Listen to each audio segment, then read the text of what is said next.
আজকের গল্প নিষিদ্ধ প্রাসাদের আতঙ্ক। রাত তখন প্রায় 2টো।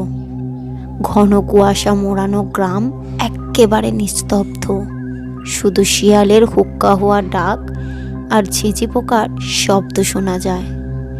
এই গ্রামের এক প্রান্তে ছিল একটি পুরনো পরিত্যক্ত বাড়ি। গ্রামের মানুষ একে ভূতের বাড়ি বলেই চিনত। কেউ ওদিকে যাবার সাহস করতো না, বিশেষ করে রাতের বেলা। কিন্তু শহর থেকে আসা তরুণ সাংবাদিক অর্ণব এসব ভূতের গল্প বিশ্বাস করতো না।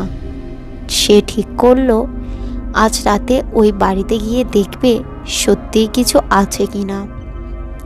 একটা টর্চ আর ক্যামেরা নিয়ে বেরিয়ে পড়ল সে।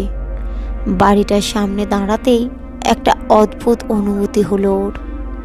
বাতাস থমথমে, আশেপাশে যেন কিছু একটা নজর রাখছে।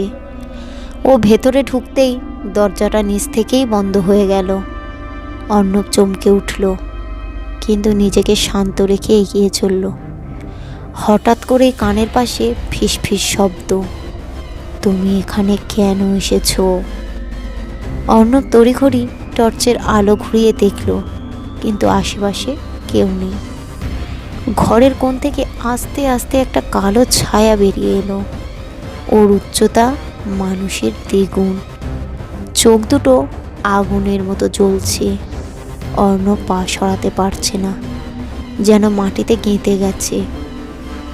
কালো ছায়াটা গম্ভীর স্বরে বলল, তুমি চলে যাও, নইলে তোমার পরিণতি হবে আমার মতো। অর্ণব সাহস করে জিজ্ঞাসা করলো, তুমি কে? ছায়াটা একটু এগিয়ে এলো, মুখটা আরো স্পষ্ট হলো। ওর চেহারাটা বিকৃত, গলায় দড়ির দাগ। আমি রমেশ, এই বাড়ির পুরনো মালিক। আমাকে বিশ্বাসঘাতকতার শিকার হয়ে এখানে মেরে ফেলা হয়েছিল। সেই থেকে আমি এখানে বন্দি।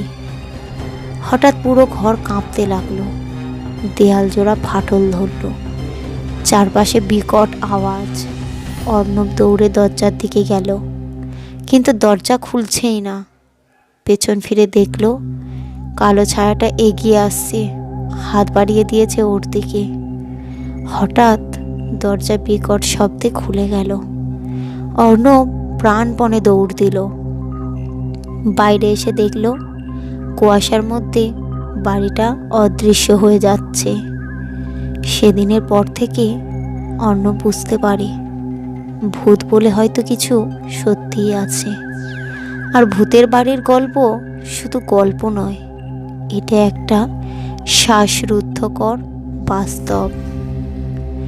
গল্পটি কেমন লাগলো কমেন্ট করবেন এবং একটা লাইক করবেন। আরও এই রকমই নতুন নতুন ভূতের গল্প শুনতে চ্যানেলটিকে সাবস্ক্রাইব করবেন।